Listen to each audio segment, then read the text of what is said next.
I thought this day would never come, but here we are. We have our first actual look at in-engine gameplay from the long-awaited upcoming open-world post-apocalyptic horror FPS Stalker 2. After seeing the official reveal trailer at the Xbox showcase, it is right now we're seeing a teaser at its gameplay, which is looking beautiful from this very small video. For those who didn't know, the game was originally announced in 2010, less than a year after the release of Stalker Call of Pripyat, but the development stopped in 2012 and the game was subsequently cancelled.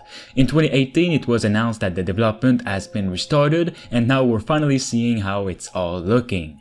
The first-person survival shooter series is known for its terrifying atmosphere, creepy monsters and mutants, and also extremely unforgiving combat, and a lot of fans like me have been waiting for a new game in Chernobyl. Here's what the new teaser's description says. Get your first in-engine look at the first-person sequel Stalker 2, and it's shown through the eyes of its main protagonist, Skiff.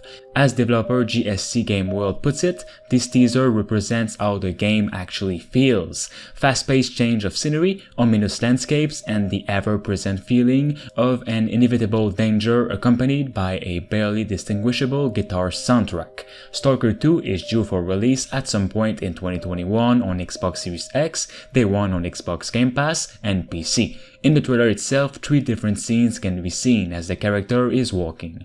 A foggy forested area within the game's popular recreation of the Chernobyl exclusion zone, a dark structure illuminated by a campfire, and the interior of a building overwhelmed by some weird red lights coming from outside, which some are saying is kind of similar to the supernatural emission storms from the original Stalker games. We also see the compass, aka the PDA 2.0, which players might definitely be using to wander around the open world, which is the zone, and find quests. The maps of the earlier Stalker games were big, but they weren't entirely open worlds. While they were still pretty big, they were broken up into some kind of sections, and you were needed to go through a few specific access points to travel between them. Stalker 2 will officially be a seamless open world game. For the first time in the series, the zone will be yours to explore as a post-apocalyptic open world, one of the biggest ones to date, says GSC Game World, the game's developers. Like its past games, Stalker 2 will include the A-Life element, but way better than before. A-Life, for those who don't know, is a gameplay element that makes the open world alive for real. People like bandits, rebels, monsters and such are doing their thing while you're not around, and they're not waiting for you to come close so they can load in. This means that a bandit might decide to kill you behind your back while you're just exploring, as is just passed near you. This might also mean that a war of bandits versus monsters might happen and you won't even know about it, because this A-Life element is here for that, and I'm super happy that it's back. The story for now is not really known by the public, but here is what we know. Bounty hunters delve deep into the zone, driven by its treasures and mysteries. Some of them are running from their past, others are blinded by money, and some are obsessed with finding the truth behind all the mysteries. The story will be non-linear, and GSC says your choices will influence both short-term consequences and global outcomes, so be very careful of what you do and say in this world. The Stalker games have always been very punishing concerning the decisions you make, and I'm glad this is back in the sequel. One of the biggest open worlds to date is yours to explore, along with an epic branching story with multiple endings, said GSC. Stalker 2 is a standalone project that can be enjoyed on its own without having played any of the past games in the series. At the same time, they still recommend to complete the previous games, for the maximum level of immersion of course, which I'm planning on doing very soon.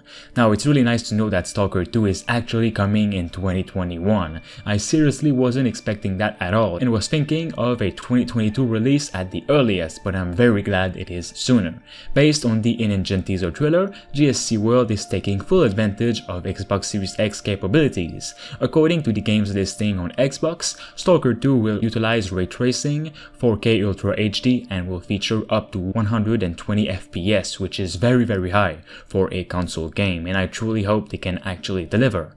The trailer seems to show off these elements with detailed lighting, extremely smooth animations, and a very realistic looking environment. The new teaser trailer itself is showing off the utilization of the Unreal Engine and is looking absolutely superb. Stalker 2 will add to a massive list of games that we will release on Xbox Game Pass in 2021, including games like The Medium and The Ascent. I'm not a fan of Xbox, but I know Microsoft will do wonders in 2021 and beyond. They've acquired so many studios, including Bethesda, so their future is very bright, I think.